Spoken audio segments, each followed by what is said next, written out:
Hür davanın hür lideri Zekeriya Yapıcıoğlu inşallah birazdan az kaldı aramıza gelecekler. O bir dava adamı, ümmetin mazlumlarının lideri. Biraz sonra inşallah aramızda olacaklar. Evet, Sayın Zekeriya Yapıcıoğlu, hür davanın hür lideri. Başkanım hoş geldiniz Batman'a. Sefalar getirdiniz. O bir dava adamı, hür davanın hür lideri. Sözü bir, özü bir, yükü ağır, derdi büyük lider. Hür davanın hür lideri. Başkanım hoş geldiniz Batman'a. Sefalar getirdiniz. Umbu khair hatın, serseru serçavaratın. O bir dava adamı, mazlumların gür sesi. Hür davanın hür lideri. Adalet savunucusu, kardeşliğin teminatı. Sayın Zekeriya Yapıcıoğlu, başkanım hoş geldiniz. Safalar getirdiniz Batman'a. Aç kalmaya razıyız ama memleketi yangın yerine çevirmeye razı değiliz diyen lider. Başkanım hoş geldiniz. Safalar getirdiniz. Hür davanın hür lideri Batman halkını selamlıyor. Başkanım, Batman halkı sizi hürmetle selamlıyor. Yanlış adaylarla seçimi kazanacağımıza, doğru adaylarla kaybetmeye razıyız diyen tek lider. Hele hele kol kola seninleyiz ey başkan.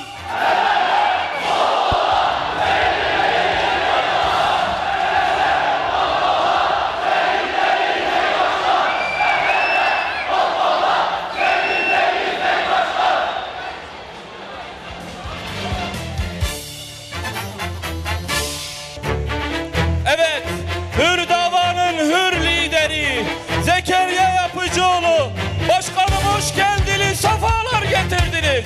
Batman seninle gurur duyuyor.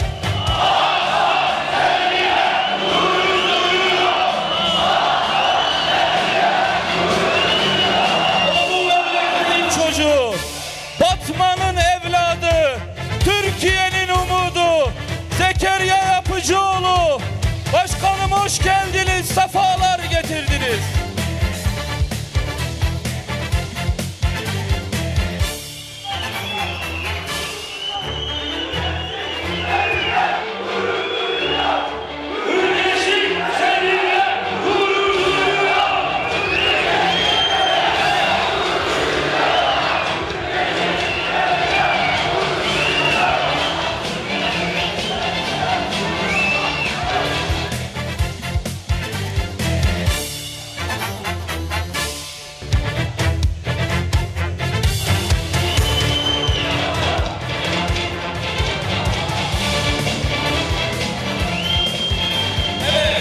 O Batman'ın evladı, mustazafların lideri, hür davanın hür lideri. Ayı güneşi sağ elime, ayı sol elime verseniz terk etmeyeceğim diyen bir dava adamı. Takbir! Takbir! Takbir!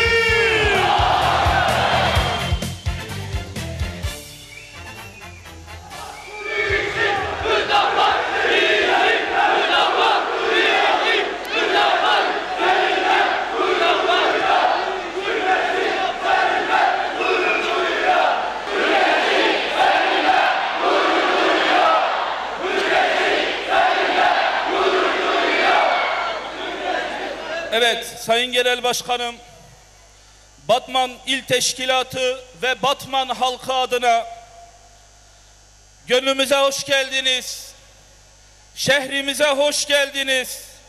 Batman 2. olan kongremize hoş geldiniz, safalar getirdiniz. Sayın Genel Başkanım, siyasi parti temsilcileri, STK temsilcileri, kanaat önderleri, basın mensupları, hür kadrolar, hür neferler, Batman ili ikinci olan kongremize hepiniz hoş geldiniz, sefalar getirdiniz.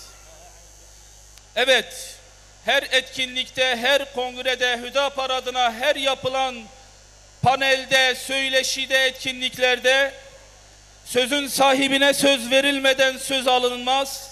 Bu vesileyle kongremizi inşallah Kur'an-ı Kerim tilavetiyle başlayacağız. Kur'an-ı Kerim tilavetlerini yapmaları için değerli hocamızı buraya davet edeceğiz. Evet, Kur'an-ı Kerim tilavetleri için Üstad Hafız Şeyh Münir Abdülcevat hocamızı sahneye davet ediyoruz. Seydan buyurun. Bismillahirrahmanirrahim. İzâ câe nasrullahi vel feth.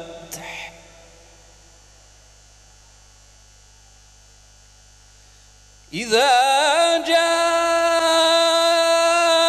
nasrullahi vel feth ve ra'eyten nâse yedhulûne fî dînillâhi efvâcâ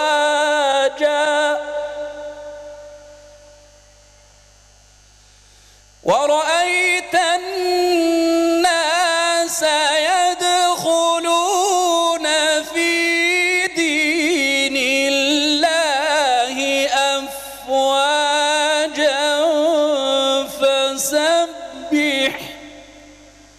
فسبح بحمد ربك واستغفره إنه كان توابا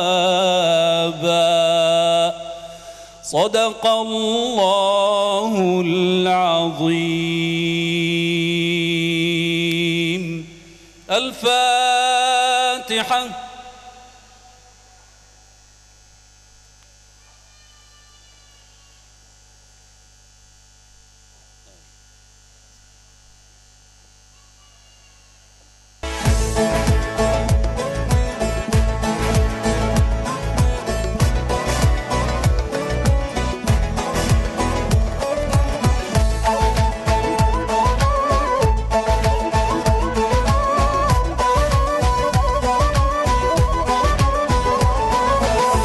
Adaletsin Hüdapar, hürriyetsin Hüdapar, mazlum halkın ümidisin, hoş geldin ey Hüdapar. Adaletsin Hüdapar, hürriyetsin Hüdapar, mazlum halkın ümidisin, hoş geldin ey Hüdapar. Hakka gelen özgürlük şiarındır senin, hakikatin yolunda hür davandır senin.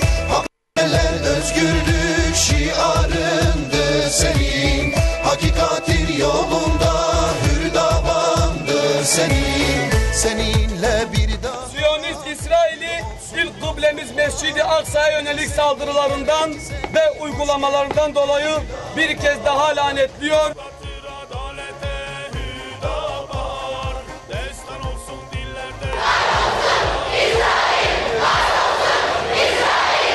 Filistin'in başkenti Doğu Kudüs değil, bütünüyle Kudüs'tür.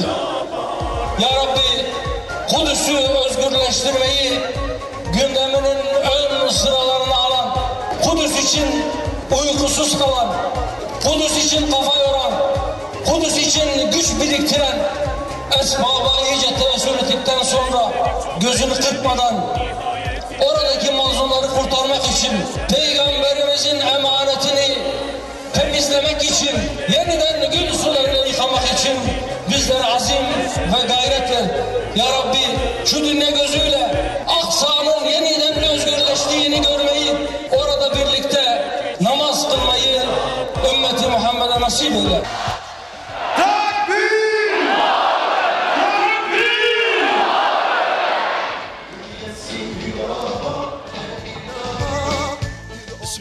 velhamdülillah. Ve salatu ve selamu ala Resulillah. Aziz ve muhterem misafirler, sayın divan, kıymetli basın mensupları, hanımefendiler, beyefendiler, sevgili gençler, hepiniz hoş geldiniz. Allah'ın selamı, rahmeti, bereketi, mağfireti hepinizin üzerine olsun. Esselamu aleyküm ve rahmetullahi ve berekatuhu. Hoşgubreyn aziz, meyvanen bi kıymet, unta bi khir hatın, sersera, serçavan hatın. Sözlerimin hemen başında Batman 2. olağan kongremizin hem partimize hem bütün Batman'ımıza hem aziz milletimize, İslam ümmetine ve insanlık ailesine hayırlar getirmesini Rabbi Rahim'imden niyaz ediyorum. Değerli dostlar, 5 yıl kadar önce dürüst siyaset, gerçek adalet şiarıyla siyaset sahnesine besmele ile çıktık, başladık.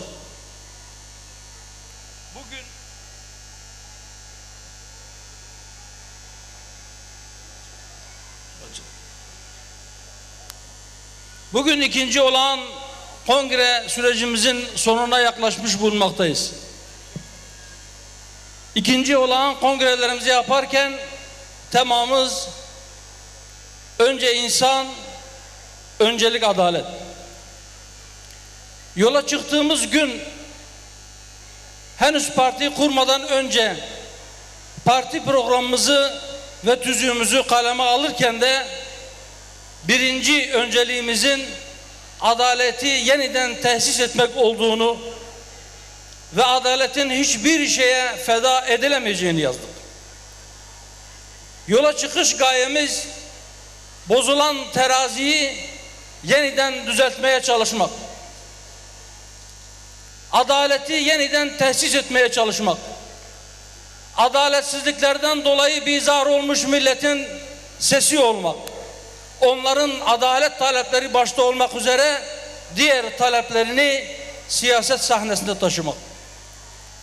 İdare makamında olanların görmek, duymak istemediği sorunları, özellikle adaletsizliklere uğramış ve bundan dolayı feryat eden insanların sesini onlara ulaştırmayı ve eğer bir gün Rabbim lütfeder de o makamlara gelebilirsek adaletle hükmedebilmeyi, adaleti cari kılmayı hedef edindik. Değerli dostlar, bugün memlekette yaşanan tablo, bugün insanlığın içinde bulunduğu durum ya da insanlığın içine düşürüldüğü durum bizim teşhisimizin isabetli olduğunu ve adalet için, adaletin yeniden tesis edilmesi için çok daha yoğun bir çaba içerisinde olması gerektiğini sanırım herkese göstermiştir. Buna itiraz edebilecek yoktur. Çünkü gerçekten hangi inanca mensup olursa olsun, hangi ideolojinin peşinde koşuyor olursa olsun, bütün insanlar en azından iddia olarak adaleti arıyorlar. Adalete meftun olmayan yoktur. Adalet adına zulmedenler de buna dahildir. Zulmederken bile pek çok kişi zulüm üreten ideolojilere kendilerini kurban ederken veya o ideolojileri hakim kılmaya çalışırken adaletin orada olduğunu zannediyorlar. Bu nedenle o yola revan olmuşlar pek büyük bir çoğunluğu. Zalimler müstesna. Bazı zalimler belki o adalet söylemini kendilerine bir perde olarak kullanıyorlar. Biz adalet tesis edeceğiz diye adalet adına insanlara zulmediyorlar. Çarpık adalet anlayışlarından adaletin doğması elbette beklenemez. Batıl ideolojiler,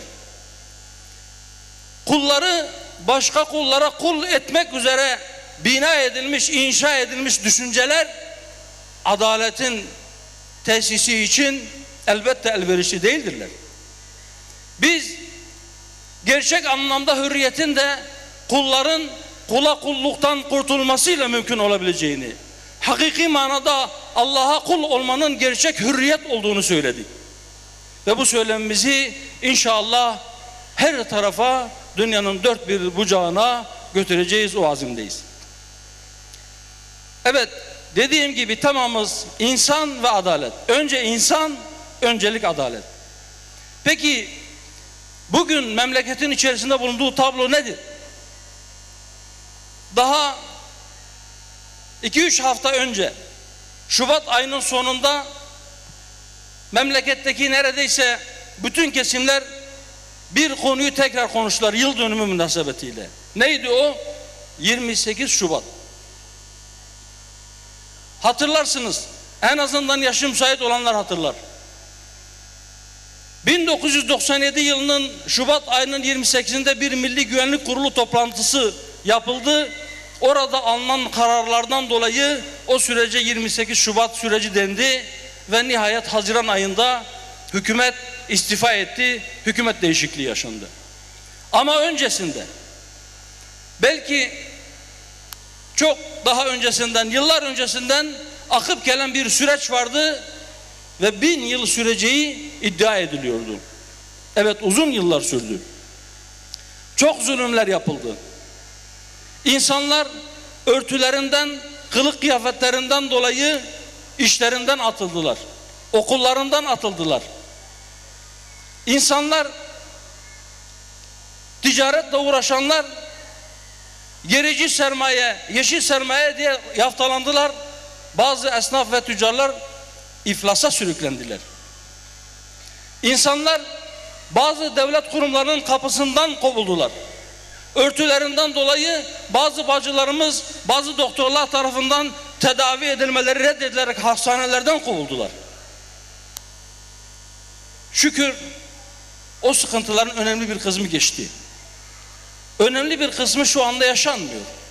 Şu anda örtüsünden dolayı kimse devlet dairelerinden kovulmuyor. Şu anda örtüsünden dolayı kimse okullardan kovulmuyor. Eğitim hakkından mahrum edilmiyor belki. Ama devam eden bazı zulümler var. Neydi? O süreçte yaşananlardan bir tanesi, biliyorsunuz, Genelkurmay'ın toplantı salonlarında farklı meslek grupları çağrılarak onlara briefingler verildi. Basın mensupları çağrıldı. Yargı mensupları çağrıldı. Üniversite öğretim üyeleri çağrıldı. Ve bahsettiğim sıkıntılar o memurların eliyle bu millete yaşatıldı. Ama dediğim gibi bir kısmı sona ererken özellikle briefing alan yargı mensuplarının yapmış olduğu zulümlerin etkileri halen devam ediyor. O dönemde inancından dolayı, sakalından dolayı, takkesinden dolayı, verdiği Kur'an dersinden dolayı veya İslami yaşantısından ya da dünya görüşünden dolayı çok ağır cezalara çarptırılan pek çok insan oldu. Bunların önemli bir kısmı sayılı yıllar, sayılı günler ceza aldılar. Onlar cezalarını tamamlayıp çıktılar. Onlar o zulümden şu an kısmen kurtuldular. Hala fişli olarak, hala devlet nazarında sakıncalı vatandaş olarak görülüyorlar. O ayrı mesele. Biraz sonra belki oraya da geleceğiz. Ama mevcut kanunlardaki en ağır cezaya çarptırılanlar var onların arasında. Müebbet hapis cezasıyla çarptırılan yüzlerce insan var. Halen cezaevinde yatmakta. Daha önce de söyledim. Ocak ayında basına düşen bir haber vardı. Haber aynen şöyleydi.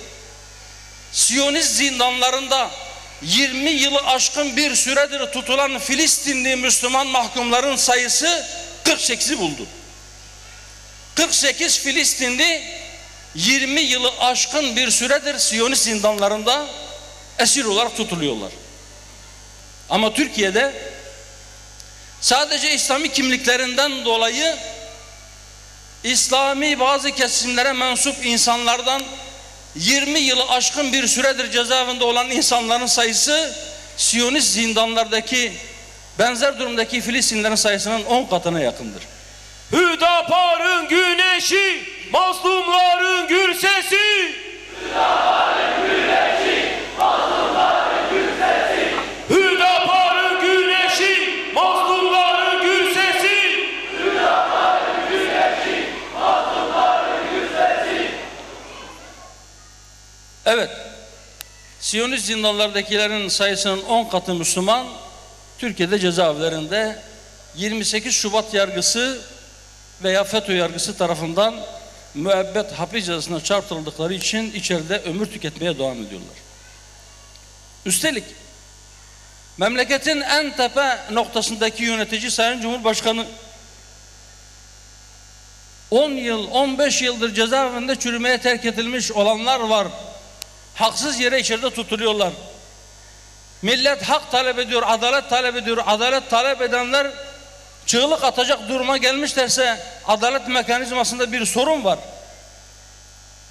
FETÖ'ye mensup hakim ve savcılar Pensilvanya'ya kulak kabartarak insanlara zulmettiler dediği halde bu böyle. Nasıl anlayacağız bu durumu? Nasıl isimlendireceğiz? Gerçekten Cumhurbaşkanı bile istediği halde, bunu dillendirdiği halde yine 28 Şubat sürecine benzer bir direnç mi var? Bürokrasi içerisinde veya yargı içerisinde. Yoksa bir isteksizlik mi? Eğer isteksizlik ise o zaman FETÖ darbe teşebbüsünden sonra, onların kumpaslarının açığa çıkmasından sonra aslında bütün kumpas olmadığı halde Balyoz ve Ergenekon sanıkları nasıl birkaç gün içerisinde dışarıya çıkarıldı?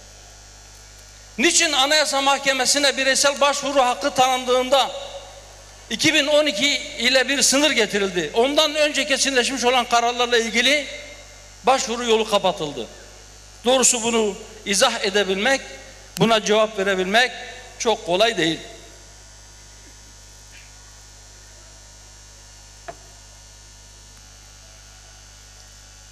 Memleketin zulümden kaynaklanan pek çok meselesi var. Sistem zulüm ürettiği için memleketin sorunları var.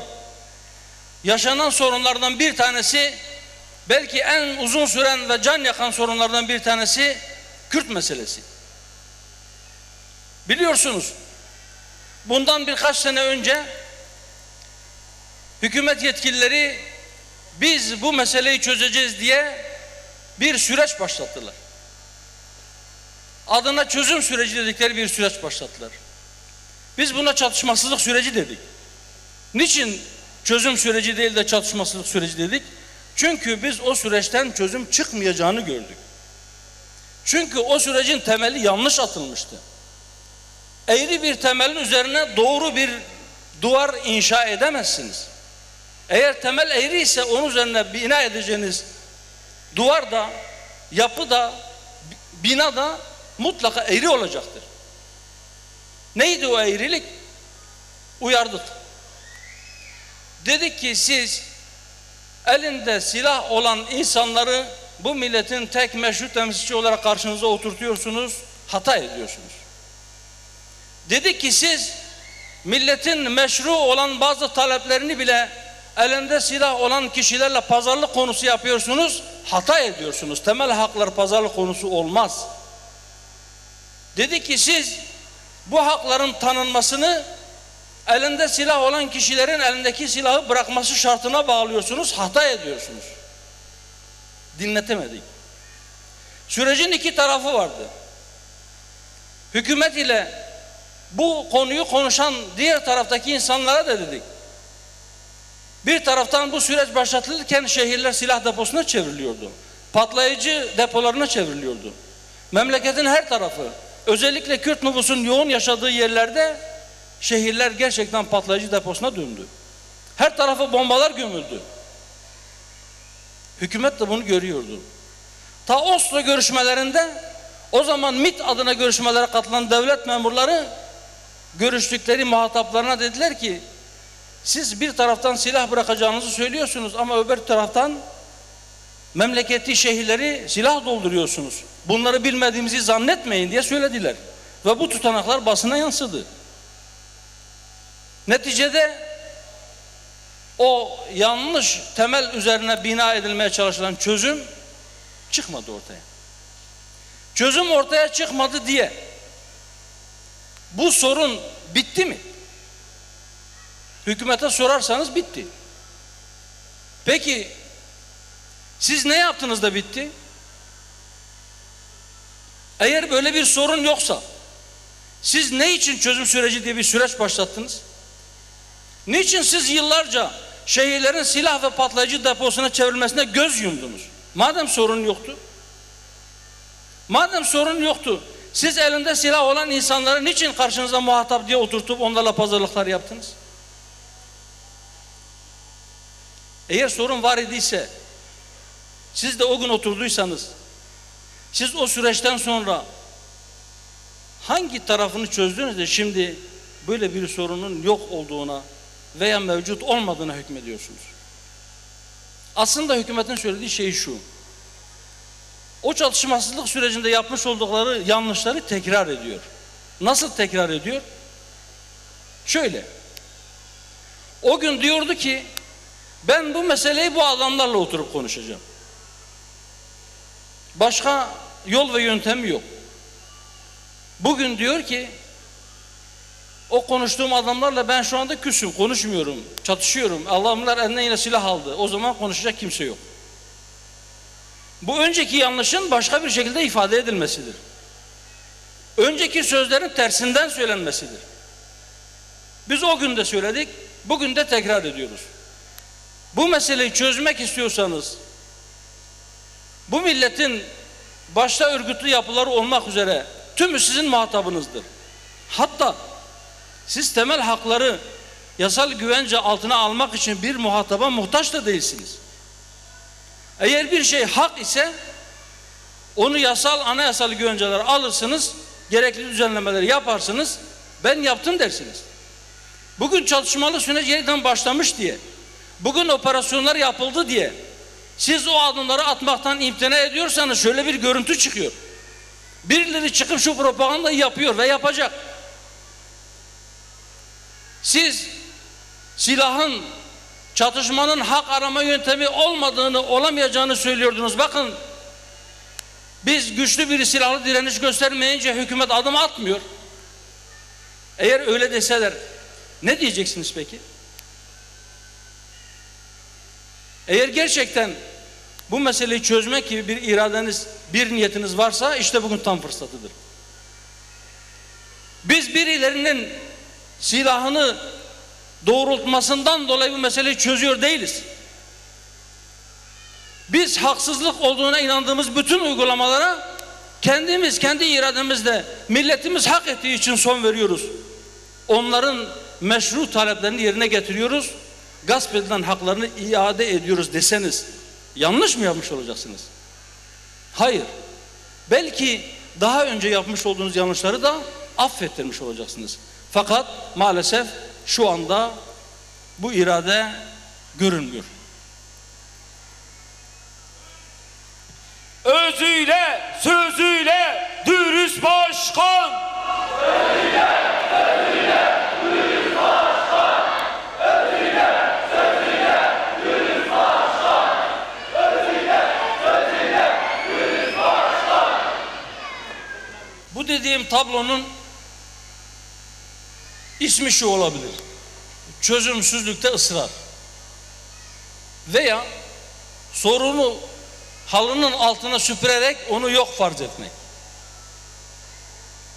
Şu anda böyle yaparsanız olağanüstü şartlar, olağanüstü hal şartlarında belki çok fazla dillendirilmeyen bazı meseleler bir müddet sonra uç verecektir. Adına çözüm süreci dediğiniz süreçte de tekrar ettik. Dedik ki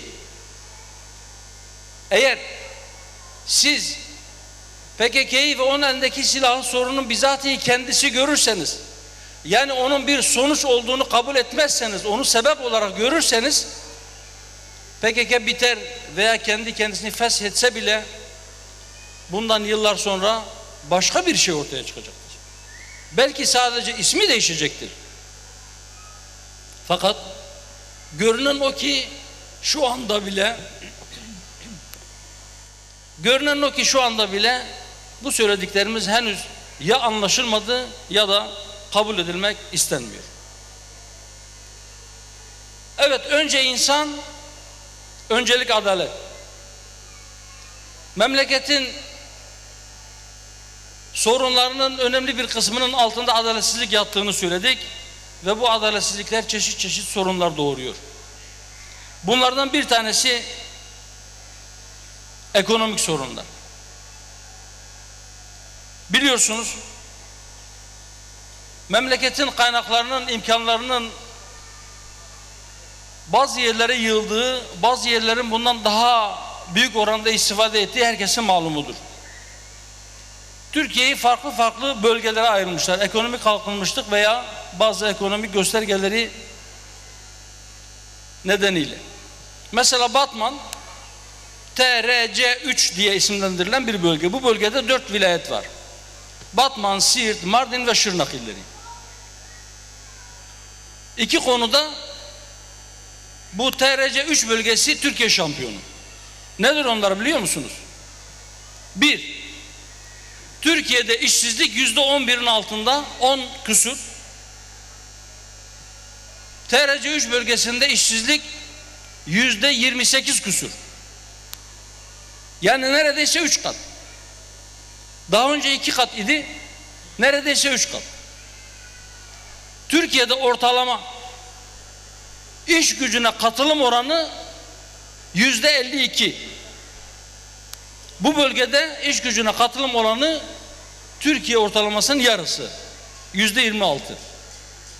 İki konuda Batman şampiyon. İkisi de istihdamla ilgili, ikisi de işsizlikle ilgili. Belki Batman'ın şampiyon olduğu konulardan bir tanesi de bu işsizlikle bağlantılı olarak kişi başına düşen kahvehane, çayhane sayısı. Veya genç nüfusa göre kişi başına düşen oyun salonu, Atari, bilmem, isimlerini vererek reklamlarını da yapmak istemiyorum, farklı farklı bilgisayar oyunları. Bu kadar genç nüfus var iken iş bulamıyor, iş imkanı yok. Bazen tek tük kadrolar açılıyor. O kadroların da nasıl dağıtıldığını benden daha iyi biliyorsunuz. O kadroların bazı siyasiler tarafından nasıl menfaat karşılığı dağıtıldığını çok iyi biliyorsunuz. Sadece Batman'ın durumu mu bu? Hayır. Türkiye genelinde aşağı yukarı durum bu. Sadece o olsa belki insanlar şeklen iktidar partisine yakın görünür bir iş, bir kadro imkanı elde eder. Yetmiyor. Bir de ciddi bir maddi külfet altına girmesi gerekiyor. O da yetmiyor. Bir de güvenlik soruşturmaları var. Geçen gün birisi, genel başkan yardımcılarımızdan birisinin sosyal medya hesabına ona cevap olarak yazmış. Demiş ki bu güvenlik soruşturmalarından dolayı şimdiye kadar oy verdiğimiz partiler de bizim sesimize ses vermedi. Bizim sorunumuzu gündeme getirmedi. Hüdapara ve size teşekkür ediyoruz. Bu sorunumuzu dile getiriyorsunuz. Ben 15 yıl okul okudum. Üniversiteyi bitirdim. Ama güvenlik soruşturması nedeniyle benim atanma hakkım, benim iş hakkım elimden alındı. Öyle şikayetler geliyor ki insanın hafsalası almıyor. İnsanın aklı duruyor. Adama diyorlar ki sen 15 yıl, 16 yıl, 18 yıl okuduğu okulun cinsine göre eğitim gördün, bir diploma aldın ama sen filanca sivil toplum kuruluşunun, filanca yasal derneğin yapmış olduğu toplu basın açıklamasında orada boy gösterdin, hazır bulundun diye sen sakıncalı adamsın, sana iş yok. Ya da diyorlar ki sen 18 yıl okul okudun, doktor oldun, mecburi hizmetin var, benim sana ihtiyacım var, bu toplumun doktora ihtiyacı var, Senin de işe ihtiyacın var ama senin amcanın oğlu filanca örgütün üyesiydi, sana iş yok diyorsun. Gönlümüz, duamız seninledir ey başkan. Gönlümüz, duamız seninledir ey başkan. Gönlümüz, duamız seninledir ey başkan. Gönlümüz, duamız seninledir ey başkan. Gönlümüz, duamız seninledir ey başkan. Rabbim bizi duasız bırakmasın inşallah. Hem dilimizi duasız bırakmasın, hem de hepimizi dostların duasından mahrum bırakmasın. Dualarınız için de Allah hepinizden razı olsun. Evet, güvenlik soruşturmaları böyle ucube bir şekilde gençlerimizin önüne dikiliyor. Ve bunlardan önemli bir kısmı diyorlar ki ya biz ömrümüzde adliyeye yolumuz düşmedi. İcra takibi açmak ya da icraya olan borcumuzu ödemek için bile biz adliyeye uğramadık. Karakola da yolumuz düşmedi. Belki güzergah nedeniyle bazen önünden geçmiş olabiliriz ama karakolluk hiçbir işimiz de olmadı. Ama biz takılıyoruz güvenlik soruşturmalarına. Sadece bu mu? Yani sadece yeni işe başlayan kişilerle ilgili mi? Değil. Daha önce işe alınmış, işe başlamış, yıllardır çalışan birileri nakil işlemi gerçekleştirirken bile yeniden güvenlik soruşturmalarına tabi tutulup işinden atılabiliyor. Olağanüstü hal ile ilgili dün Sayın Cumhurbaşkanı Diyarbakır'da bir şeyler söyledi. Dedi ki biz 2002 yılında iktidara geldikten sonra hemen bir ay içerisinde o hali kaldırdık. İlk işimiz bu oldu. Bugünkü o hali sakın onunla karıştırmayın ha. O hal yetkililerinin 1/5 bile kullanılmıyor. Veya %5'i. Sanırım %5'i dedi. %5'i bile kullanılmıyor. Şimdi o hal yetkililerinin %5'iyle insanlar güvenlik soruşturmalarından dolayı işsiz kalabiliyorsa ya da çalıştığı işinden oluyorsa, hatta dahasını söyleyeyim, bazıları özellikle güvenlik görevlileri özel güvenlik şirketlerine gidip güvenlik görevlisi sertifikası almış olan bazı kişiler gelip bize müracaat ediyorlar. Beni işten attılar ama işten atmakla yetinmediler. Benim bir de sertifikamı iptal ettiler. Dediler ki sen bir daha başka yerde de bu işte çalışamazsın. Özel şirketlerde bile. Şimdi bu o haldeki yetkilerin %5'i bunu yapıyorsa Allah bizi %100 kullanılan yetkilerden muhafaza eylesin. Bu yolda hür dava seninledir ey başkan.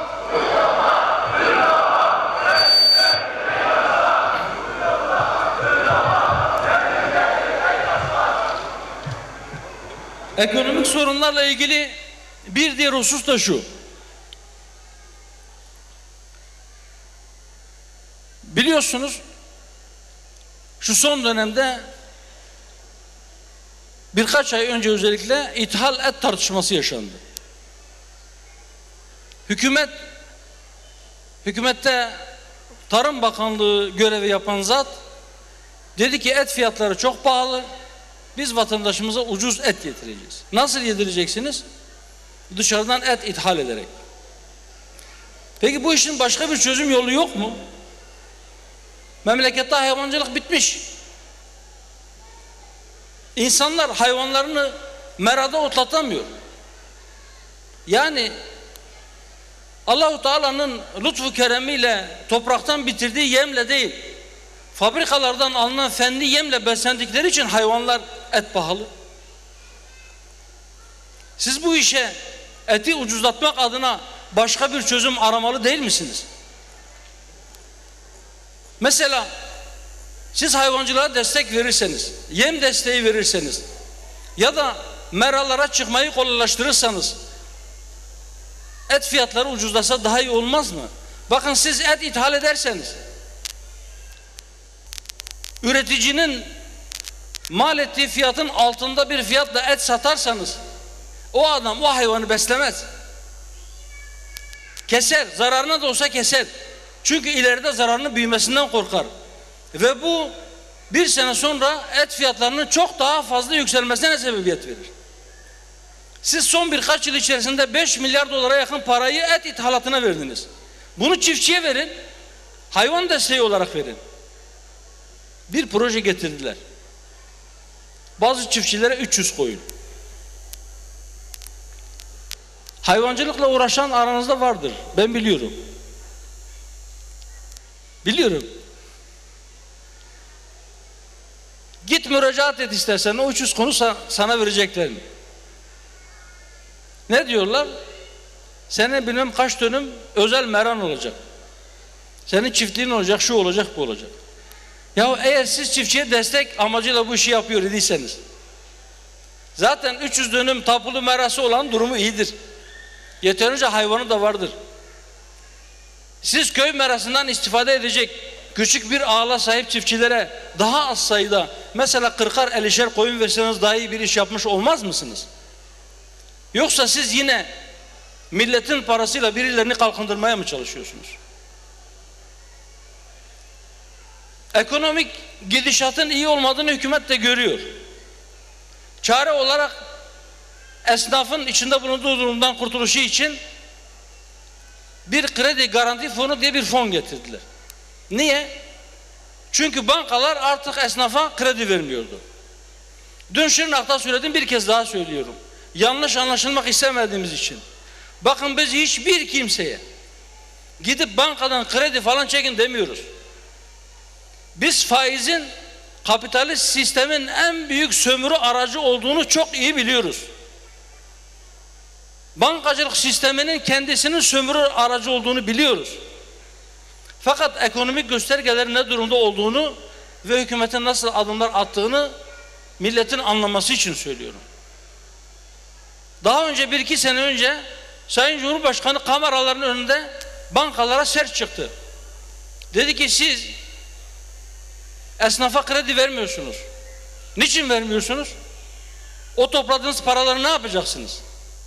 Bankalar tınmadı. Ekonomi kötüye gittiği halde sürekli karlarını katıyorlar. Niye? Yaş tahtaya basmıyorlar. İşlerini sağlama alıyorlar. Hükümet bir düzenleme yaptı. Dedi ki siz verin krediyi. Sizin sorumluluğunuz bunun %20'si olsun. Onun için teminat isteyin. Geriye kalan %80'i eğer kredi verdiğiniz esnaf borcunu ödemezse ben ödeyeceğim dedi. Peki nasıl işliyor şimdi bu sistem? Yine siyasi bazı kişilikler devreye girdiler. Esnaflara diyorlar ki şu krediden sen de istiyor musun? Ben sana aracı olabilirim. Nasıl? İşte partinin il başkanlığına uğrarız, oradan bir referans buluruz, gideriz, işini ben hallederim, karşında da bana işte yüzde şu kadar para verirsin. Böyle duyumlar geliyor kulağımıza. Bu ne demektir biliyor musunuz? Bu şu demektir. 250-300 milyar kredi verecekler o bazı kişilere. Rüşvetle bunu almaya çalışan, nasılsa hükümet benim arkamdadır diyen insanların önemli bir kısmı da bunu geri ödemek niyetinde de olmayacak bir kısmı. %20'si için teminat gösterecek. Geriye kalan %80'i ödemediğinde hükümet bunu ödeyecek. Nasıl ödeyecek? Sizlerin parasıyla. Bizim cebimizdeki parayla ödeyecek. Ekonomik sıkıntılara, ekonomik darboğaza bula bula çare olarak getirdikleri şey bu tür şeyler, bu tür düzenlemeler ve piyasadaki uygulamasına bakıldığında cidden insan endişe ediyor. Eğer böyle olursa, yani gerçekten bu kredilerin önemli bir kısmı geri dönmezse 250 milyara yakın bir krediden bahsediyor. 250 katrilyon eski parayla. Şu anda Türkiye'nin bütçesinde 400 milyar doları aşkın dış borç ve bir o kadar da iç borcun toplamının faizine ödenen para 56 milyar.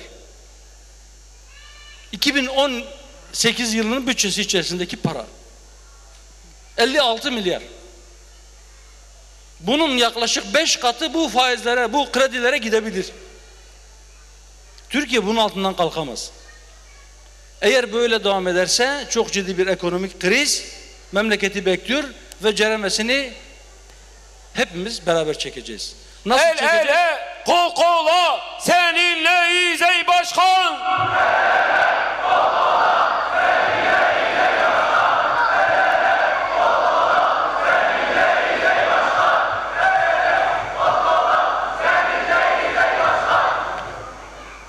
Biraz önce Batman'ın işsizlik rakamlarını ve İslam'a katılım oranlarını TÜİK rakamlarıyla açıkladım. Yani Türkiye İstatistik Kurumu, resmi İstatistik Kurumu'nun rakamlarıydı onlar. Ocak ayında bazı başka rakamlar açıklandı. Aile kurumunun ne halde olduğunu göstermesi açısından gerçekten ibret verici. Yaklaşık olarak 8-9 yıldır düzenli bir şekilde boşanma oranları yükseliyor, evlilik sayısı aşağıya düşüyor. Aile kurumu çatırdıyor yani. Ve biz henüz parti kurmazdan önce bu soruna neredeyse her fırsatta değindik, dile getirdik. Dedik ki bir çözüm bulun, bir çare arayın. Bakın aile kurumu çatırdıyor. Aile çökerse toplumu ayakta tutamazsınız. Toplumu ayakta tutan birinci şey eğer adaletse ikincisi de aile kurumunun ayakta olmasıdır. Maalesef bugüne kadar bir tedbir gelmedi. Tedbir adına getirdikleri düzenlemeler aile kurumundaki çözülmeyi hızlandırıyor. Uyuşturucu kullanma yaşı gittikçe aşağıya düşüyor. Dün Şırnak'ta söyledim. Önceki gün Cizre'de 19 yaşındaki bir genç caminin helasında damarına uyuşturucu enjekte ettiği için ölü bulundu. Hela bile olsa caminin içinde, bahçesinde, helasında veya çevresinde bu tür işler mi yapılmalıydı? Bizim gençlerimiz uyuşturucunun pençesine bu kadar erken yaşlarda mı düşmeliydi? İnşallah hiçbir yaştaki gencimiz veya yetişkin kardeşimiz o belaya müptela olmaz. Fakat maalesef uyuşturucu satıcıları ilkokul düzeyine kadar işi indirdiler. İlkokul çocuklarına şimdi uyuşturucu satmanın planlarını yapıyorlar. Manevi çöküntüden dolayı üzerine maddi sorunlar, işsizlik, ailelerin parçalanmışlığı binince tablolar böyle oluyor. Peki bu tablolar bizi ümitsizliğe sevk edecek mi? Gençler, bu tablolar bize ne okuyor? Bu tabloların bize söylediği ve bizden istediği şey şudur. Özellikle siz gençlere sesleniyorum. Biz ümitsiz değiliz. Aksine bizim yapacak çok işimiz var. Eğer Bu yolda hür gençlik seninle.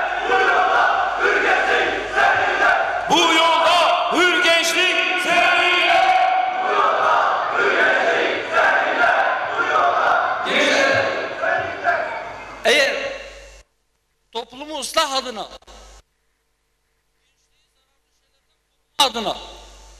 onlara yol gösterme adına bugüne kadar yaptıklarımız yetmemiş ise ve gençler bu durumdaysa bize düşen çabalarımızı, çalışmalarımızı arttırmaktır. Bize düşen daha fazla çalışmaktır. Bize düşen o gibi kötü yollara düşen insanların elinden tutmak için gecemizi gündüzümüze katmaktır. Eğer resmi makamlar bunu yapmıyorsa onu biz yapacağız. Eğer hükümet, eğer devlet veya onun kurumları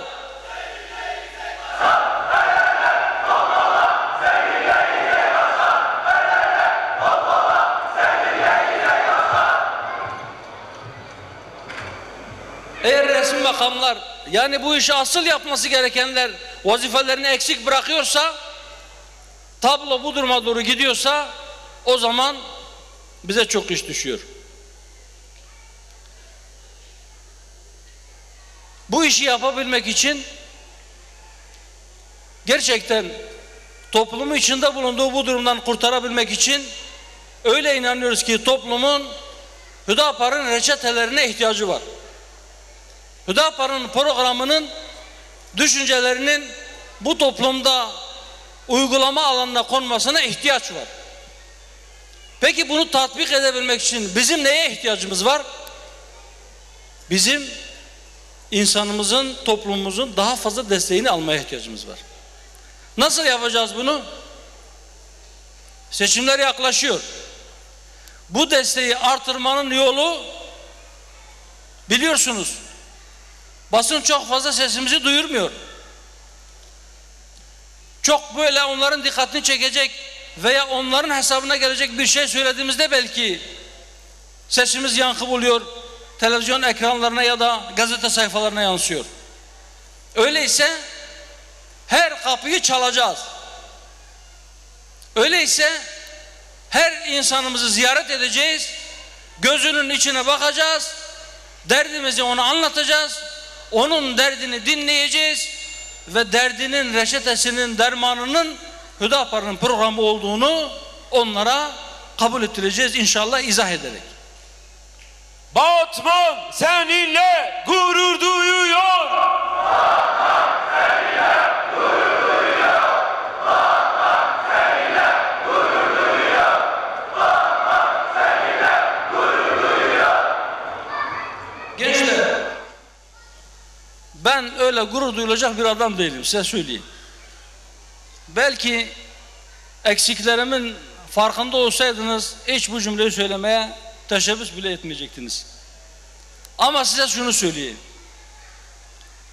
Sahip olduğunuz davanızla gurur duyun. Yürüdüğünüz bu yol ile gurur duyun. Ve Rabbinizden sürekli şunu isteyin. Sırat-ı müstakim üzerinde kalabilmeyi dileyin.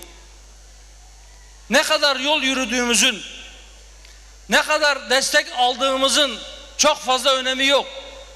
Eğer sırat-ı müstakimden ayrılırsanız hızlandıkça hedeften saparsınız. O yüzden duamız sürekli şudur. Ya Rabbi, imanı bize tattırdıktan sonra kalplerimizi kaydırma, ayaklarımızı sırat-ı müstakim üzerinde sabit tut, ayaklarımızı kaydırma diyoruz. Tekbir! Tekbir! Tekbir!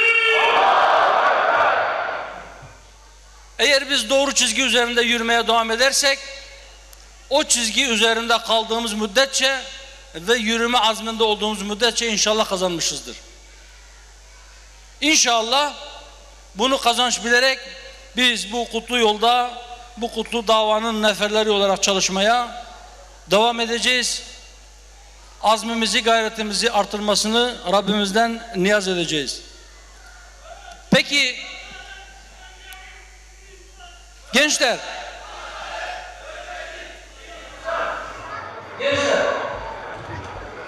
peki bu dediğimiz şeyi yapmaya hazır mıyız? Her kapıyı çalacak mıyız? Her eli sıkacak mıyız? Söz mü? Batman hazır mı? Hazır mı?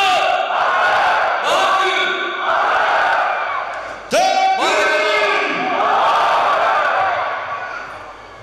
Rabbim bu kutlu yolda daha azimli, daha gayretli bir şekilde yürümeyi ve istikamet üzere kalmayı hepimize nasip eylesin.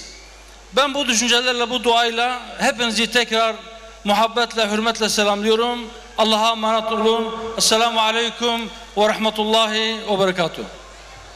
Gönlümüz, duamız seninledir ey başkan.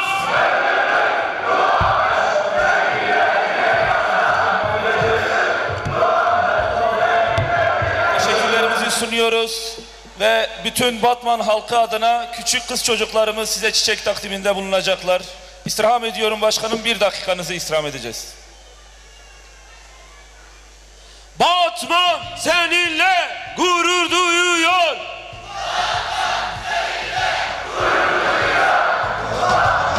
Mazlum halkın ümidisin, hoş geldin ey Hüdapar.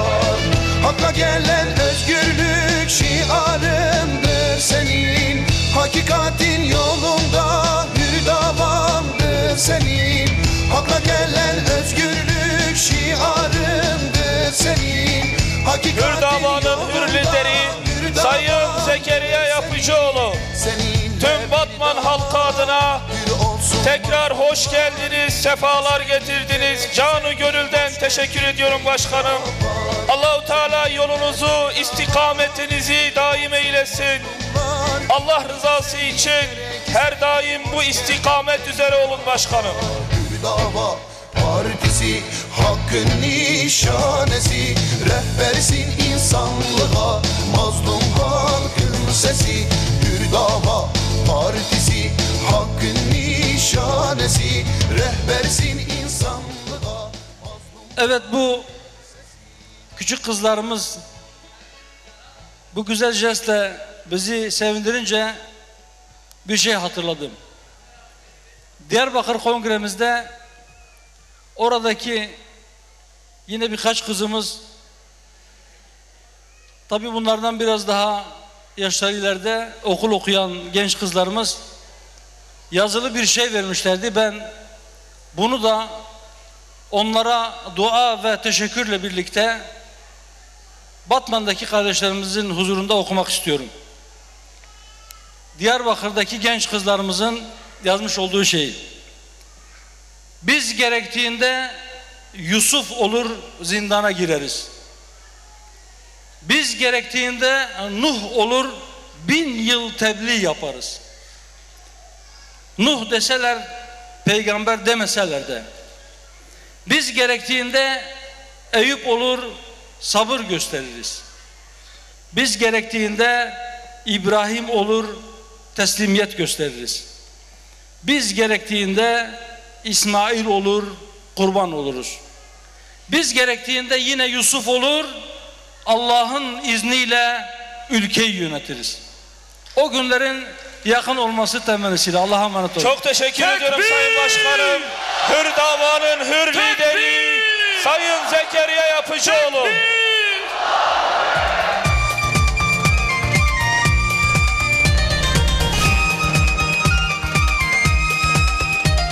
Sayın Genel Başkanımıza bu anlamlı konuşmalarından dolayı teşekkür ediyoruz. Ağzına yüreğine sağlık. Rabbim uzun hayırlı ömürler versin inşallah. Kendisini ve dava arkadaşları muvaffak etsin inşallah.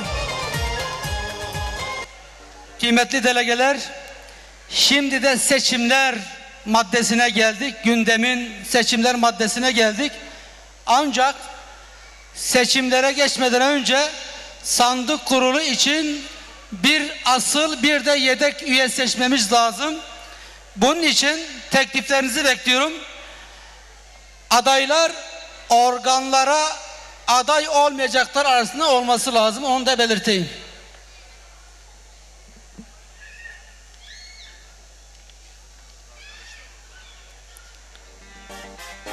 Bir teklif geldi.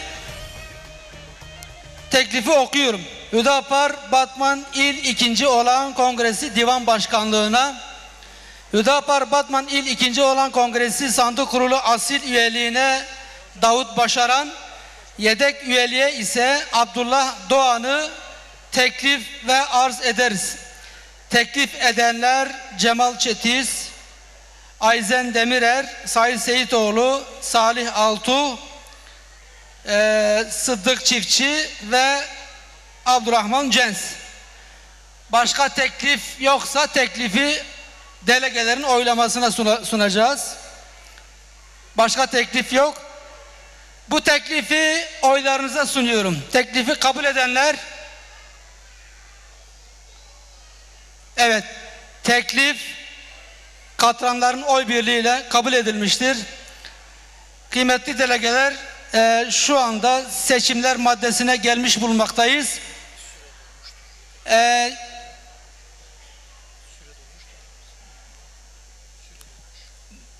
Kongremizin başında biz adaylık için bir süre belirlemiştik. Bu süre içerisinde bize bir teklif yapıldı. Kesinleşen bir teklif oldu. O teklifi okuyoruz.